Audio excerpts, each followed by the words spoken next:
Hi, everybody. How are y'all doing this week? Let's see, is it possible to get the grid up over here so I can see who all's here? Okay. There we go. All right, awesome. So today is our last class. So we've been doing this for 4 weeks now. I have Betty here with me in the studio it's her first time, and this is our last class, but that's all right. You've got the materials, so you'll be able to take a look at what we've been doing, and I can talk to you a little bit after the session. All right. Everybody have a good week? Yeah? Very good. All right, good. Before we get started, I'm going to turn the session over to Brittany. If you remember Brittany, she was with us the first session, and she does a lot of the administrative end stuff, and so she wanted to talk to you guys a little bit about the wrap-up, because there are certain things that we have to do for the session. So Brittany, I'm going to let you take it away. Thank you so much, Julie. Hi, everybody. I hope you all enjoyed Eat Smart, Live Strong. It's such a fun series with Julie. I met you all briefly at the first session, and I asked everybody if they would take the time to go ahead and fill out a pre-evaluation of the class. We get government funding in order to offer programs like this, and in order to continue, we have to get these surveys in. So if you all don't mind, either at the end of the session or just link that I will go ahead and add in to the chat box. And just go ahead and fill out the survey. It's very quick, pretty easy questions, and once you submit it, it will just go straight in online, so you don't have to worry about saving it or printing it. Thank you so much. I'm going to hand it over to Julie, and I appreciate it and enjoy the class. All right. I actually have to Brittany had me take do like roll call, so I'm like trying to see who all is here or not. So I think I've got everybody here on the screen. All right. Oh, Brittany just put the link up for SurveyMonkey, so take a look at that. If you've never done a SurveyMonkey before, they're actually really easy and they don't take that much time. So, so it's okay if you don't feel like you're tech savvy. That's easy to do.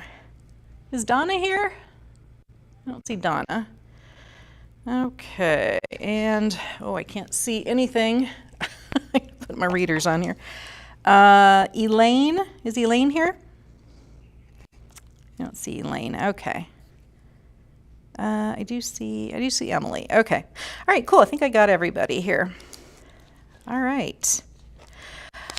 So, you all were given homework last week, those of you who were here. Anybody remember what that homework was? Remember what I asked you about what you're eating, what kind of things I wanted you to add to your meals? Anybody remember what I asked you or challenged you to add to your meals last time? More fruits and vegetables. More fruits and vegetables. So the thing that I wanted you to do was I wanted you to look a little more critically at what you're eating and ask yourself, what fruit or vegetable can I add to this, right? So if you're eating just a plain turkey and cheese sandwich, your challenge was, what fruit or vegetables do I have that might work in this? Do I have lettuce? Do I have tomatoes? Do I have avocado? Do I have salsa? You know, what is it that I have that's a fruit or a vegetable that I could put on this? Did anybody have any luck with that last week? Anybody want to share any experiences that you had with that? I think I overbought produce because I add so much stuff to my salads. You know, Yeah. bell peppers and cucumbers. Yeah. Okay, so it's Anyway. Teresa. Do you feel like you've been adding more fruits and vegetables, or you've just been more aware about needing to add more fruits and vegetables to what you're eating? I think being more aware, and it just really encourages me that I'm going on the right track. And that's the main thing to start with, is just awareness, right? Most of us, when we eat, you know, we've talked so much about habit during this series, and we've talked about how we tend to eat the same kinds of foods all the time. We've talked about how when we eat, we're in the habit of eating certain kinds of foods at certain times of the day, and we grab it and we don't really think about it, right? I always eat a sandwich at lunch, so I don't really think about it because this is what I eat. And the challenge here is to think a little bit more critically and go, okay, well, this is what I eat, but how can I change that a little bit? And how can I get myself to, to adopt that new behavior of always adding lettuce and tomato to my sandwich or whatever? How can I make that a habit? And there's a lot that goes into that challenge, right? There's not only, I have to get used to remembering to think about, oh yeah, I should add a fruit or vegetable but you also have to have purchasing habits that support that, right? So you have to remember when I'm at the store and I'm, buying turkey and cheese for my sandwich, I should buy a head of lettuce also, and that kind of thing. So there's a lot that goes into changing that habit and supporting that habit. So anyway, so Teresa, you said that you are thinking about it more. That's the first part, because if it's in your brain, then you're going to think about it. And that's where, when I said with using those Post-its or using a note to remind yourself, what can I add? Writing a note to yourself on the refrigerator says, add fruits and vegetables. You can go, oh, that's right. I'm having macaroni and cheese. What can I put? Can I reach into my refrigerator and grab a handful of frozen peas and throw it in there? What can I do? It makes you think about it. And again, that's how your habits change. Okay? So I'm going to encourage you to continue to try to nurture that and to ask yourself those questions. What can I add? What fruits and vegetables can I add here? If I'm just having a sandwich, can I have a piece of fruit with that sandwich? What can I do? So yeah, continue that. And the same thing with the physical activity that, we've talked about. Getting yourself in the habit of asking yourself, have I moved today? Have I stretched? Have I been sitting in this seat looking at the TV or the computer for more than an hour? Well, I probably should get up and move a little bit, right? I can't emphasize that enough. That like the the Kaiser billboard that I talked about last week. If you rest, you rust. And that's really true when as you get older. You know, our bodies, your bodies are always kind of bodies are always a use it or lose it situation, but that accelerates when you get older. If you don't move and you don't stretch and you don't strengthen, you're going to lose that ability. And that can be pretty dire as you get older. If you're losing the ability to walk or you're losing the ability to just take care of yourself. There's a whole grouping of daily activities that are referred to as activities of daily living. And these are things that include just basic stuff that you need to do every day to make yourself presentable in the world. You have to be able to bathe yourself and dress yourself and toilet yourself and feed yourself and do all of these basic things. And if you get to the point where you atrophy enough and you can't do those, that means that you need help, and it's a loss of independence. Ideally, we can keep that from happening, and a big way that we can keep that from happening is by moving and eating fruits and vegetables every day. So think of it as, and I've said this over and over again, this isn't a diet, this is a lifestyle plan to just be healthier and to remain independent as you get older. And that's really important in whatever shape that it takes. Okay? So with that, I'm going to talk about our exercises. We have 4 exercises. As you know, each week we've done 4 different exercises that have been either strengthening or flexibility or aerobic exercises. And this week, they're all flexibility exercises. Something that I've encouraged you to do is to try to look at different exercises and adopt some of all of them. So this is going to represent all 16 exercises now because you're getting your last 4. We've had 4 each week. And what I want you to do, as I said in the beginning, we don't intend that you're going to do 16 exercises every day. Unless you really want to do that, that's up to you. But what I would suggest is take a look at all the exercises that you've gotten and choose which ones work for you, and try to choose a variety between strength, aerobic, and these stretching exercises. So there's 4 of them today, and these are all, as I said, they're just stretching, and I think these all feel really good. You can do these down or standing up. And so if you look on module 4 in your booklet, you'll see the exercises. And the first thing that we're going to do, or we're just going to do simple neck rolls. Okay? There are a couple different ways you can do these. In this book, it's having you roll your head. And some people do that. I've heard from some people that that's good, or it's not good from others, that it might be better to do kind of back and forth and this and that. Do whatever you're comfortable with. And as with all of these exercises, if any of them require movements that are not comfortable for you, or you've had a doctor tell you not to do this particular movement, don't do it. Okay, so let's just start by kind of stretching our necks a little bit. Neck rolls, you're going to take 5 deep breaths. First, we're going to relax yourself. You're going to take a deep breath in. Don't do anything with your neck right now, just blow it out. And when you blow out, just relax your shoulders, drop your shoulders, just kind of relax your body. So in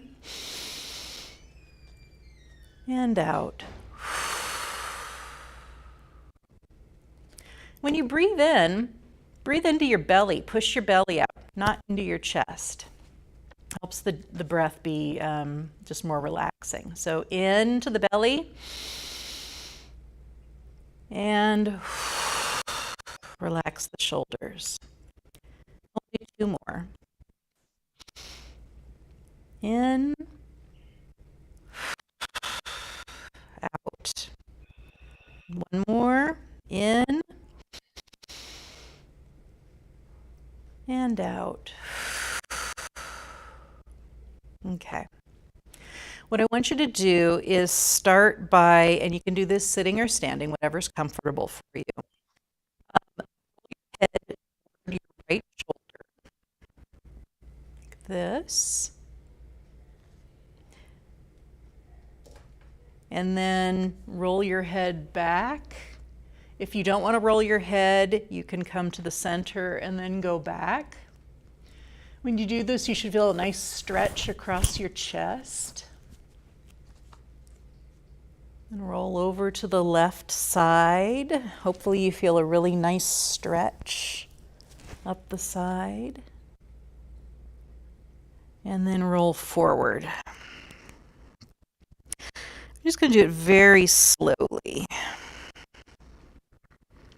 And when you have your head down, you might feel some deep pulling lower in your back, and that's because there's a lot of tendons that reach down into your spine from this upper part of your body down in, so it can kind of start everything really nicely, which is good. Let's go around one more time. Let's start to the right. Feel that nice stretch. Oh, I can feel I'm really tight on my left side right now. I'm just going to come to my center. I'm going to go go back. Do this in the right order. Open the chest up. Come to the center or roll, whatever you're comfortable with. Go to your left side. Notice the muscles. If you feel like you're particularly tight, hold it for a little bit. Not to the point of pain. Pain is never good. It just probably means you're a little bit tight on that side. You need to kind of stretch it a little bit. And then go forward.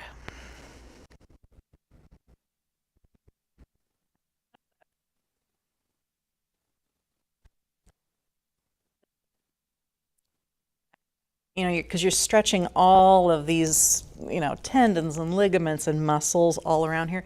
And you forget how tight you get. I mean, your head weighs a lot. Your neck has to support that. And if you hold a lot of tension, I tend to hold a lot of tension in the upper part of my body, especially my upper back. I get really tight. I don't realize it until I start doing these exercises. And it's like, oh my gosh, wow. So it's important to remember to do stuff like that. Shoulder rolls, which are really easy. They're pretty much, you're going to sit straight posture. And you can do the standing too. You're going to bring your shoulders up and you're going to roll them back. And then roll them forward. So when you're rolling forward, your chest is kind of concave. When you're rolling back, your chest is open. Okay? Forward and back. When you roll back, try to pinch your shoulder blades together. Really open your chest up. Forward and back. We'll do two more. Forward and back. One more. Forward and back. And again, you can hold these. You can hold it for a little bit. Just, again, there's a lot of tendons and ligaments and muscles that are all through here that run all along your shoulder blades. And they need to be stretched out, right? If your muscles get too tight, it can cause pain. And a lot of times as we get older, pain, it becomes a little bit more common. You have older tendons and older muscles, and things can get really tight if you're not always stretching them out. And so this is something that if you have chronic pain or you have arthritis or anything like that, moving helps. Even if you don't feel like you want to move, gentle moving and gentle stretching, not to the point of pain, helps keep things loose, right?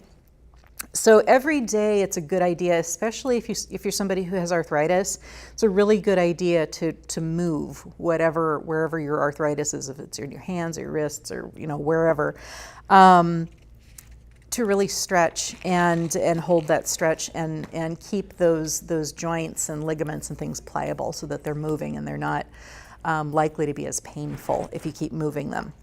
Okay, for 3 and 4, we're going to do, I don't know how well you can see my ankle in here. You can see the bottom of my foot. We're going to do rotations. Oh, there we go. Thanks, Sean.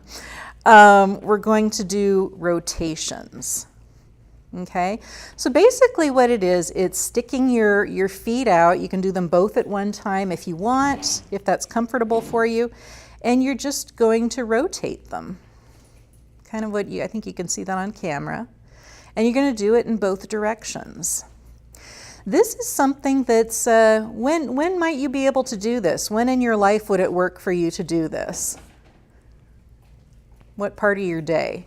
Anybody want to volunteer?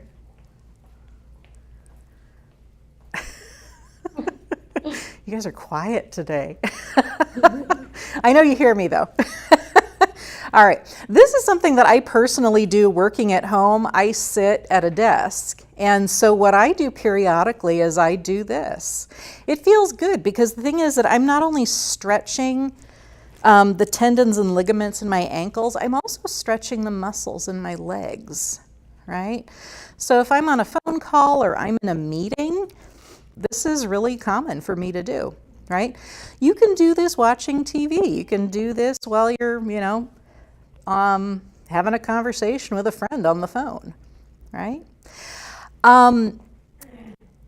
Keeping these, one of the things we talked about this earlier on when I was talking about how valuable exercise is as you get older.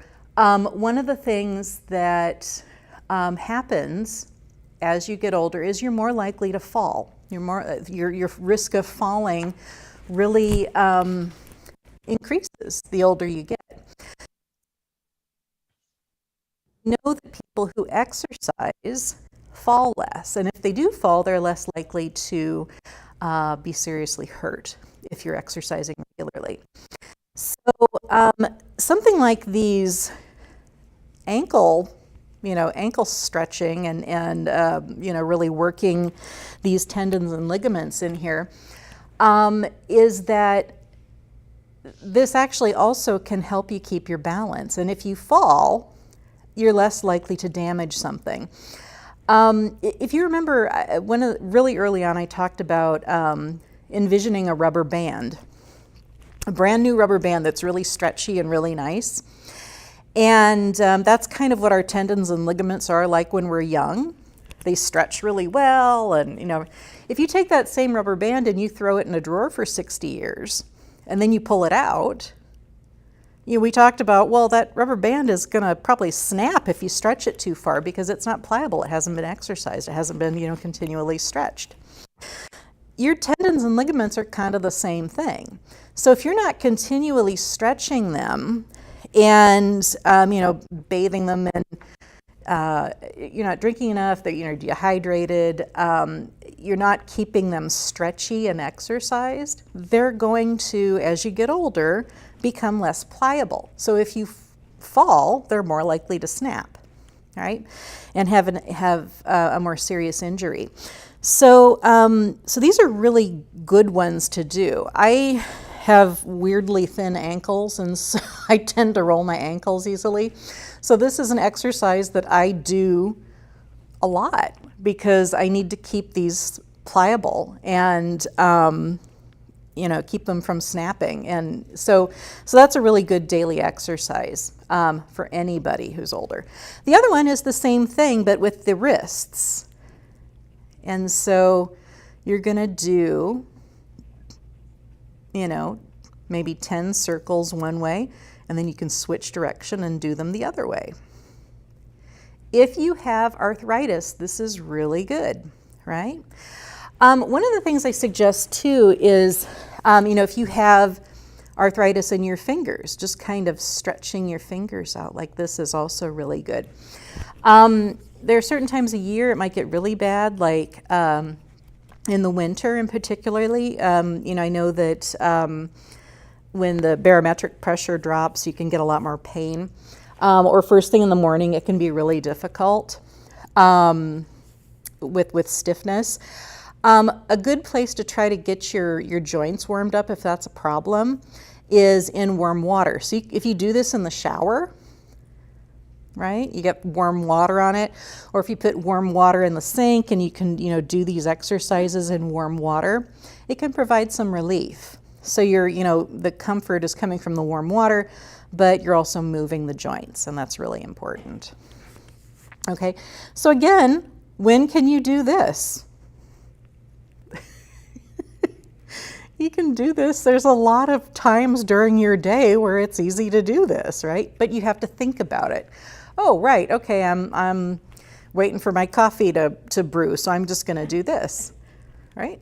I'm waiting in the line at the grocery store. I'm gonna do this, right? I'm watching TV. I'm talking to somebody on the phone. So there's a lot of things that you can do, but that also requires a lifestyle change. So again, like with the fruits and vegetables, you're not only asking, what can I add to my meals? It's fruits and vegetable, but you're also asking, how can I move? I'm just sitting here right now. Is there something I could be doing? I'm just sitting here watching a movie, or I'm sitting here talking to my friend on the phone. Is there something that I could be doing to kind of move or stretch myself a little bit? So you have to think about it. That's not normal behavior for most of us to think, how can I be moving? Well, it's sort of an easy, it's sort of low-hanging fruit, I guess, if you remember to do it. That if you're doing something where you're otherwise idle, how easy is it to just start doing this, right? That's habit. Okay. Anybody have any questions about that? About the exercises are pretty straightforward. Okay. All right, well, let's go to the next page, because I'm going to pick up on what I was talking about last week. Back to the fruits and vegetables, spending less. We talked about one of the barriers of eating more fruits and vegetables is cost, right? We talked about one of the barriers can be if you have a small household, as most older people do. It might just be one or two people in their household, that buying fresh fruits and vegetables, a problem can be spoilage. We talked about if if it's difficult for you to cook, or if it's difficult for you to stand for long periods of time, sometimes the prep of fresh fruits and vegetables can be a problem, because you have to cut it and peel it and wash it and do all of those things. So we talked about a few things that might be helpful with that. And when we talk about spending less, if money is the problem, we talked about food stamps. We talked about the CalFresh program, and I gave you some information last week on that, and it's also in the session 3. There is some information on the CalFresh program. This is in module 3, to check and see if you're eligible, because CalFresh is a program that can help you buy healthy groceries if you're on a fixed income or you are having problems affording healthy food. It's a state program, and they will issue you a debit card to help purchase fruits and vegetables. And some farmers markets will accept them as well. So it doesn't hurt anything to see if you're eligible. You can just call the number or go online and get information and just see, am I eligible or not? Even if it's not a lot of money, even if it's like $20, well, it's still $20, so you might as well get it. Let's see here. I don't remember who it was last week. If it was Teresa, I don't remember if it was you last week, or Cynthia maybe. One of you was talking about how you plan ahead of time for your meals, so that you know what fruits and vegetables you need to buy, and you can look at what's on sale, and that's actually a really good way to save money. When you go in the grocery store, you can look at there's usually little circulars that are at the front of the store that will tell you what's on sale. Nowadays, you don't really need those circulars. You can go online. So if there's a particular store that you like, you can go online and you can see what's on sale. You know, grapes are on sale this week, or strawberries, or whatever the case may be. If you flip the next page, we talked a little bit about this last week, but it's the seasonal produce guide. So in session 4, we talked a little bit about this last week, but we talked about how important it is to buy fruits and vegetables that are in season. Because if you don't, they're going to be a lot more expensive, and they're probably not going to be the best quality. So right now we're spring into summer. We are really lucky because of where we live here in California. We tend to grow everything here. So what we get tends to be much fresher and doesn't have to travel as far to get to you. But it does pay to take a look at what's in season and avoid buying things that are out of season, because they tend to be more expensive, right? So take a look at this page, and you can see what's in season, and try to focus your produce more in this area. When we talk about canned and frozen, those are not going to be quite as affected by seasonality. We talked last week that fresh, frozen, and canned. Frozen tends to be the most nutritious because it's flash frozen as soon as it's harvested, doesn't have the chance to deteriorate as much as fresh does. Not to say that fresh and canned are bad, they're not, because again, the point I made last week was you're better off eating canned produce than not eating produce at all, right? And for the organic question, you're better off eating non-organic produce than not eating produce at all. So it's pretty much whatever you can afford, right? But the idea of planning when you're going to eat fruits and vegetables is important, because, if you go shopping and you're buying, if you're buying fresh produce, you want to be realistic about how much you can eat. It's really tempting to go into the store or go into the farmer's market and go, oh my gosh, this all looks amazing. And then you end up buying all this fresh produce that is going to spoil because you can't eat it fast enough, right? One of our, I think it was Pam, she's not here this week, but Pam actually brought something up that she does at home, which is actually something that I usually recommend with fresh produce. Using your freezer, rather than throwing away fresh fruits and vegetables, look into freezing them so that you don't end up throwing away money, right? And the way that you do that is, let's say you bought that huge flat of strawberries. I mean, how long do strawberries last at your house? If you buy strawberries, how long do they last in the refrigerator? A day or two, maybe, before they start going bad. But the way they package strawberries, they look gorgeous. Of course you want to buy the big flat. Oh my gosh, this is a great price. I'm going to buy all these strawberries, and then half of them go bad.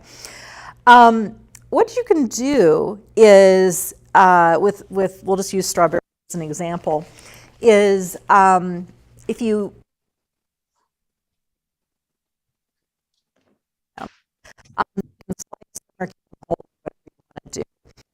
You're breaking up, so I can't hear you. I was going to say, yeah, we can't hear you very well. Oh. You want me to talk, Sean? Okay. Mic doesn't seem to be working as well. Oh, is the microphone not working? Okay, they're going to switch my microphone. And my mom used to buy like those big bags of frozen vegetables at Costco. Yeah. And then she makes up each one into little packets. And so she just takes out one pack and use that.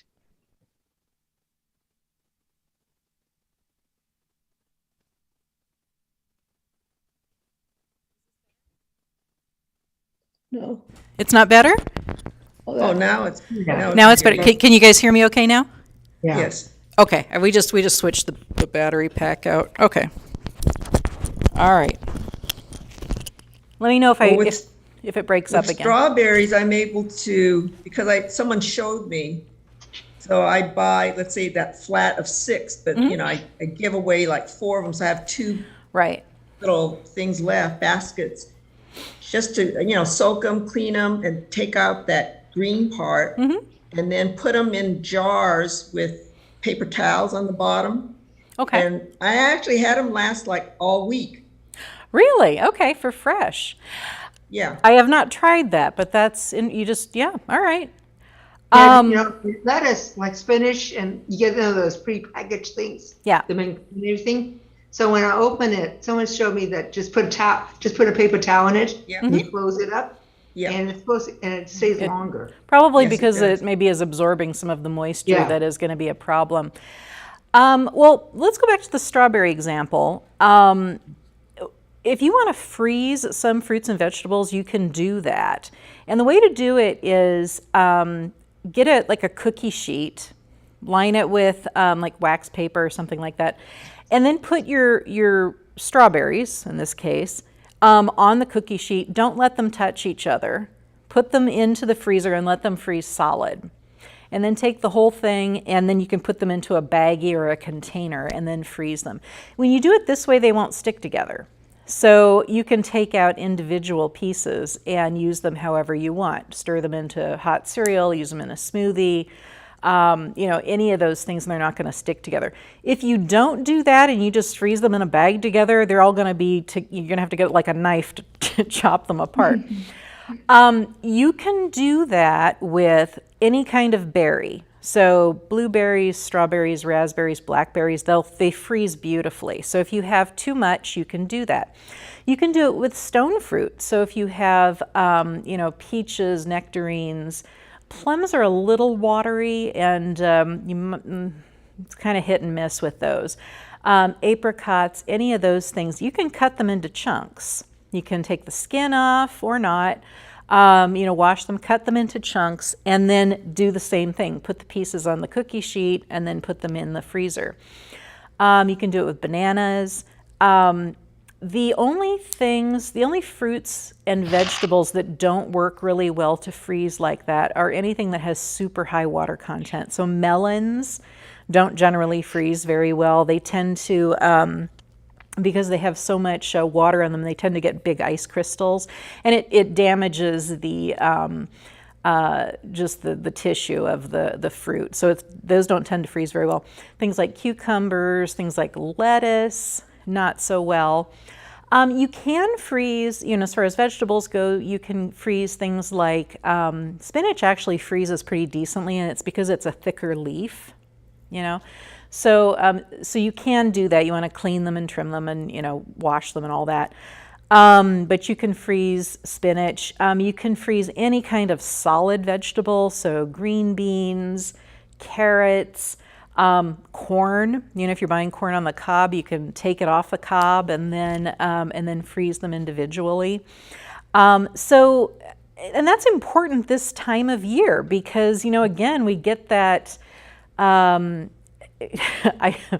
saying I usually get the big urge to, you know, buy all kinds of fresh produce because it just looks really good and I want it. But I also don't have a small household. I've got a kid to feed who's 16 and eats everything that's not bolted down. So many of you probably don't have that problem. Or if I you have want, a question. yeah. I was always told that I had to kind of parboil the green beans and some of those vegetables before I freeze them. Oh, like blanch them? Yeah. Yeah, you can if you want to. Blanching, what blanching does is, and if you don't know what blanching is, that's the process where you you clean them and you trim them and then you put them in boiling water for a second, then you pull them out and then you cool them down. The thing that blanching does, it does a couple of things. First of all, it makes the vegetable very green. So in the case of green beans, it makes them appear much more green. The other thing that it does is it kills any microbes or fungus or anything that might be on there, or enzymes that might be on there that will help degrade the vegetable, right?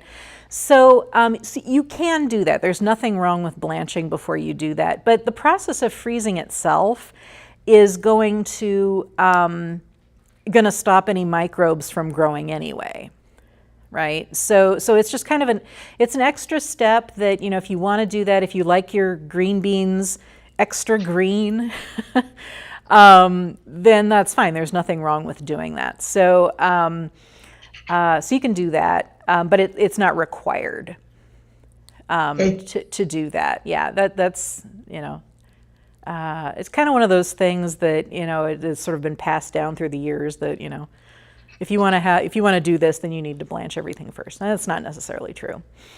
Okay. So just think about it. The more solid the fruit or vegetable is, and the less watery it is, it should freeze just fine. And that can really, really be a money saving thing. So you don't want to if you're throwing fruits and vegetables away, you're throwing money away. And if you're living on a fixed income, that's not the best use of your funds. So using your freezer can be really helpful with that.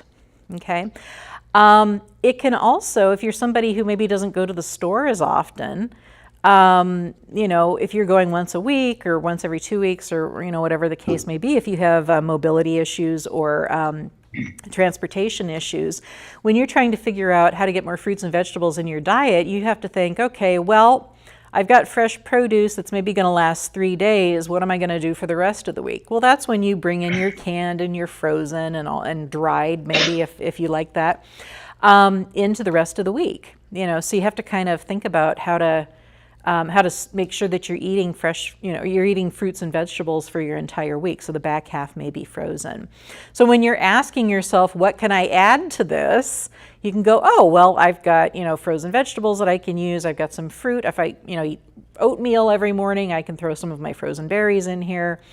If I am eating a can of soup, maybe I'm eating chicken noodle soup, I can reach in and grab a handful of frozen vegetables and throw it in there and increase what we talked about last week, that nutrient density of the food that you're eating. Because remember, every single bite, especially as you get older, nutrient density is really important. You don't need as many calories as you're getting older, but you do need all of the nutrition.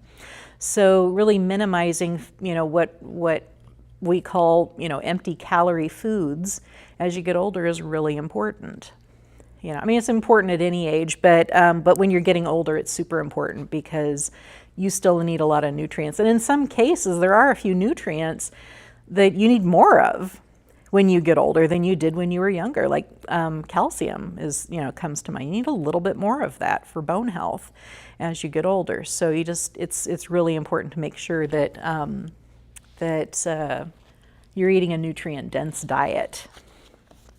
Okay. Anybody have any questions about that?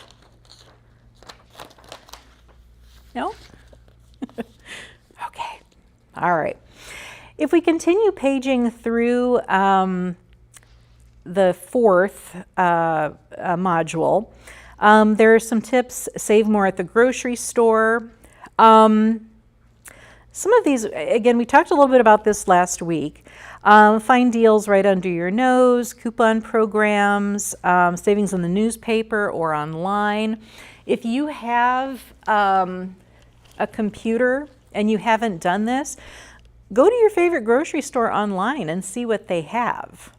Knowing what's in season and what's on sale can really help plan your menu a little bit better. Planning is really important because if you don't plan what you're going to eat, or at least a rough idea what you're going to eat, most of us are just, well, I'm hungry and I'm just going to eat something and I'm not going to think about it that much. And that can actually end up costing you money if you're not thinking about things that you already have or what you should be buying and what's on sale. And it can also keep you from doing healthier things, like, asking yourself what fruits or vegetables you can put in whatever it is that you're eating. So planning is really important. Not that you have to plan out a gourmet menu for the whole week, but just kind of thinking about it. Well, this is what I'm going to eat for dinner. you know, I have this new habit where I'm trying to make sure that I eat a vegetable every day at lunch. Well, what am I going to have? I'm going to have carrot sticks, or I'm going to put salsa on my sandwich, or or I'm going to make sure that I eat a piece of fruit every day, right? These are new things, but you have to plan for those when you're shopping to make sure that you've got enough to support that healthy habit. Okay? And of course, when you go to the grocery store, where are you going to park? Furthest away. We're going to park way out in the back, right? You're not going to be that person who's circling the parking lot trying to find that spot right up front. You're going to make yourself walk a little bit, right? Again, that's a habit. Has anybody been doing that? Has anybody been, yeah? Okay, I see Cynthia and Teresa are nodding. Yes. Yeah. And Renee, it sounds like you're doing that too. That's awesome. It's a good habit, especially if you've always been a circler.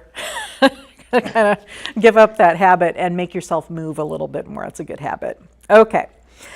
I walk to the supermarket. You do, Cynthia. That's awesome. How long does it take you to walk to the supermarket? Maybe 15 minutes. Yeah, so that's physical. So that's aerobic activity because you're walking, but it's also some strengthening because you have to carry your groceries home, right? Yeah. I bring a backpack.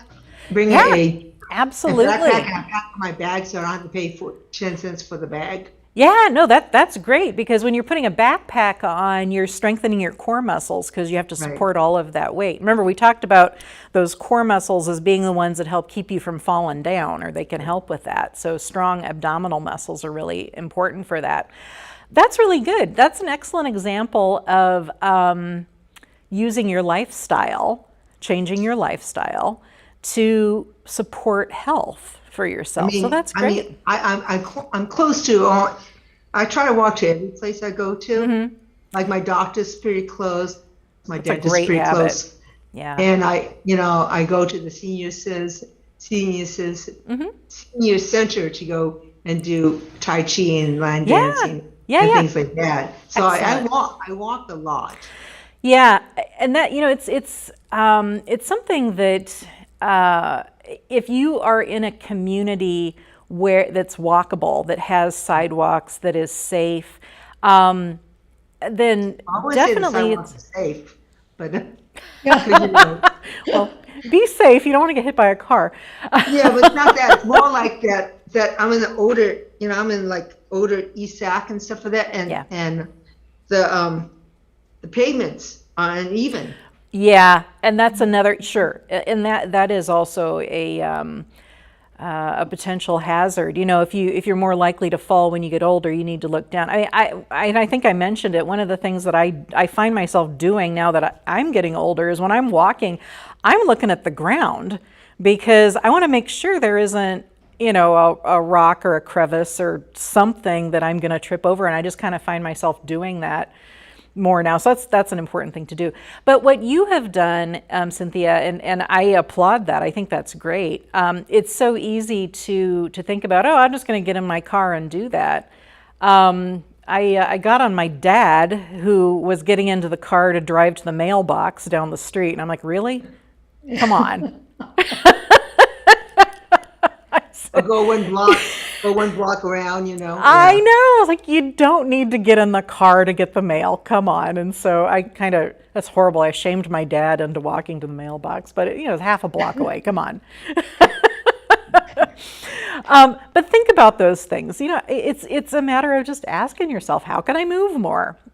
We're so used to doing what we do. We have to kind of think outside that a little bit and go, what can I change in my life that will support? Plus, you save money on not getting so much gas.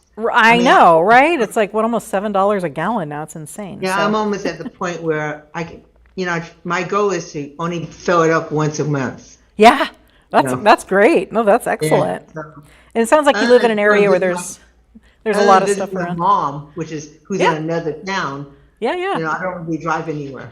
Yeah, good. Yeah. All right. Let's see here. So anyway, there's a lot of things on this page that you can look at. A lot of them we have gone over.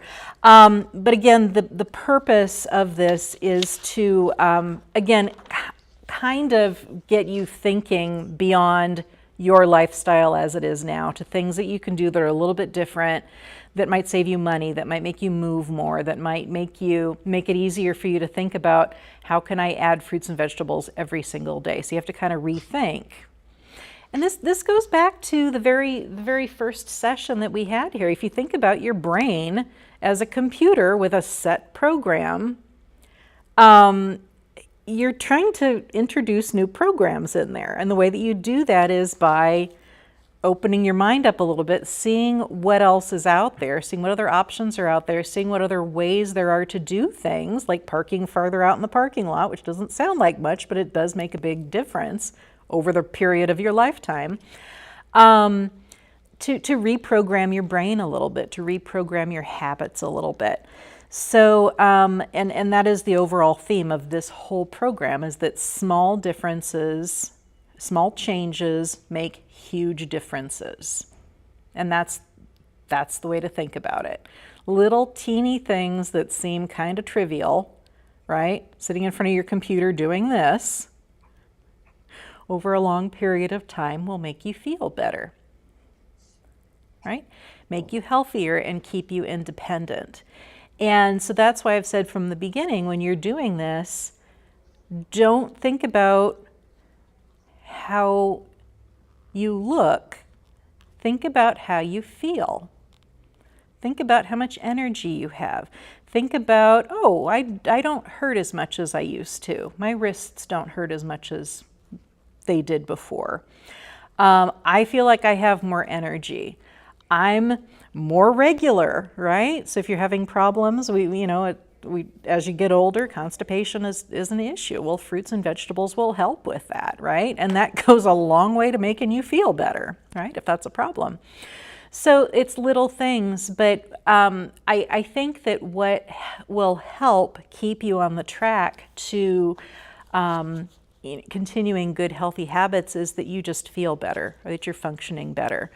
And that is what to remind yourself of as you go through this, because that's what will, help you continue to change habits and continue to build healthier lifestyles. As I said in the beginning, once you develop one good, healthy lifestyle and you get your brain focused on that, I'm going to park out in the back of the parking lot, it's much easier for you to develop other healthy habits because it just feels good, right?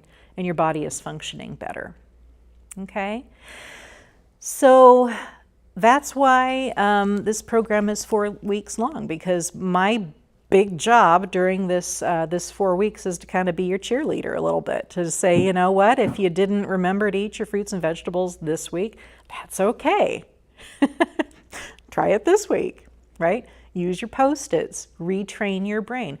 Think critically about your lifestyle right now with respect to how much you're moving and how many fruits and vegetables you're eating, just those two habits, and figure out how you can make changes, realistic changes that are going to work for you, and then train your brain to make it happen.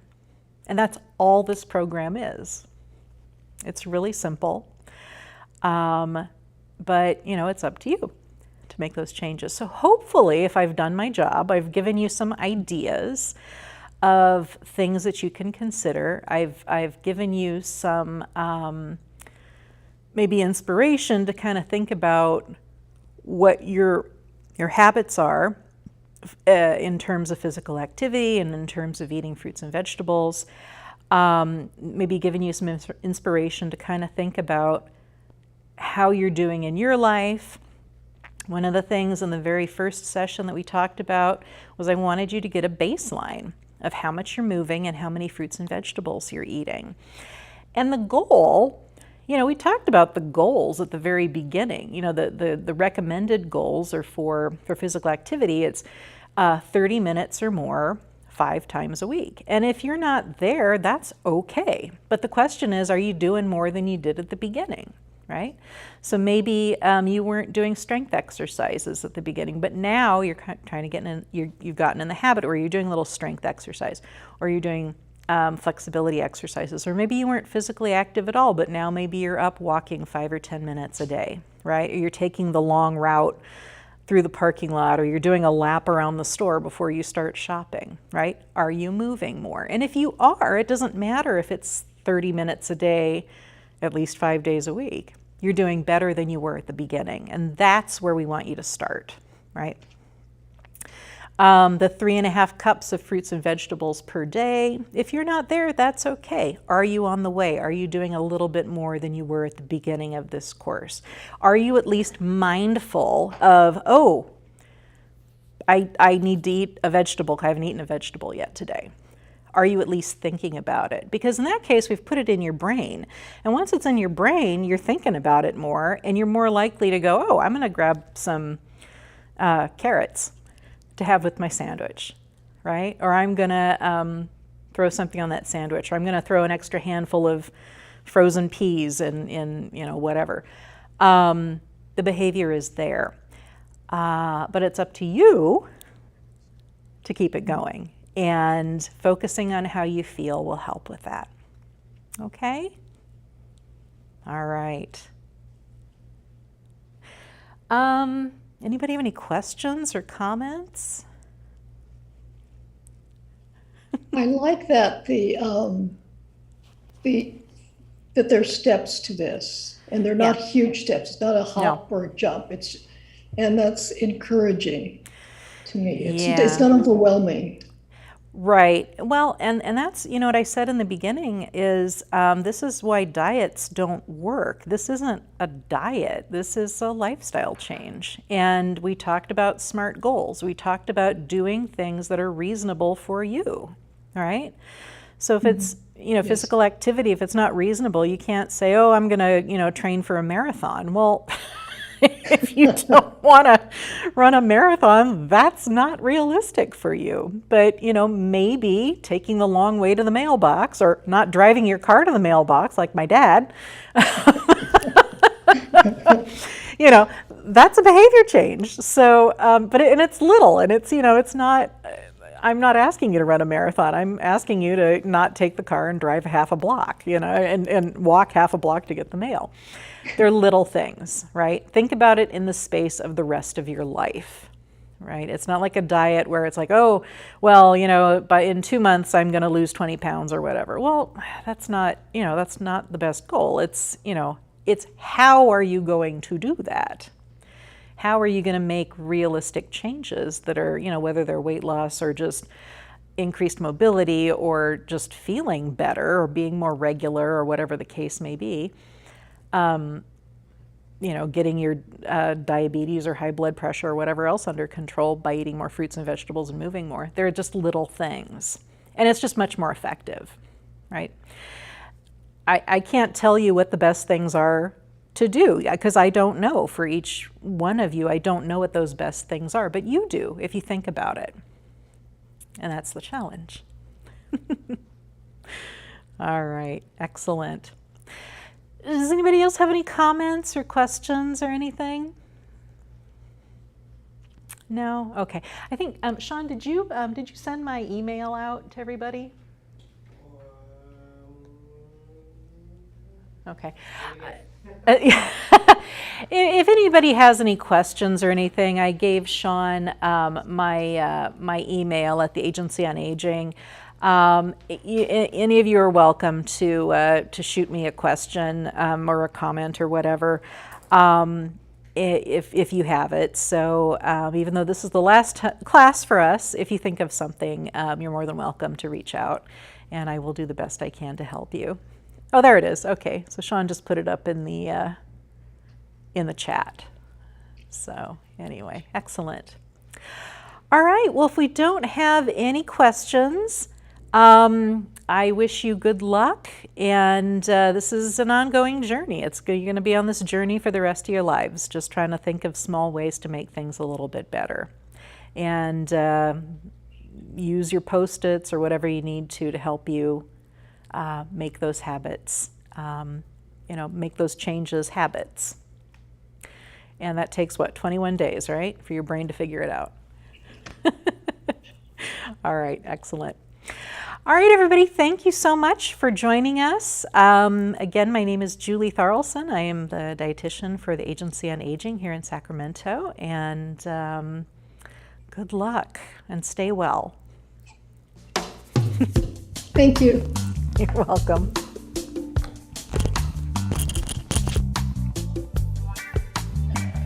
Thank you. Thank you very much. You're Yes, thank welcome. you.